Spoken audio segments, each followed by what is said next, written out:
Hello friends, welcome to my YouTube channel. In this video, I'm going to show you how to make a mud in Infinite Craft. So there are several ways by which you can easily make a mud in Infinite Craft, but I am going to show you a easy method by which you can easily make mud. So what you have to do first, you have to just drag water here, and after that drag fire. Okay, now it will make steam.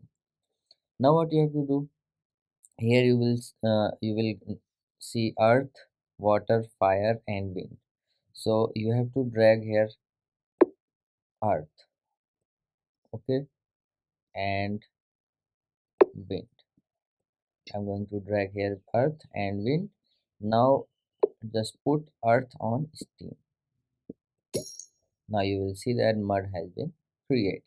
Like this you can make mud, and when you put mud wind or the mud, you will see that dust.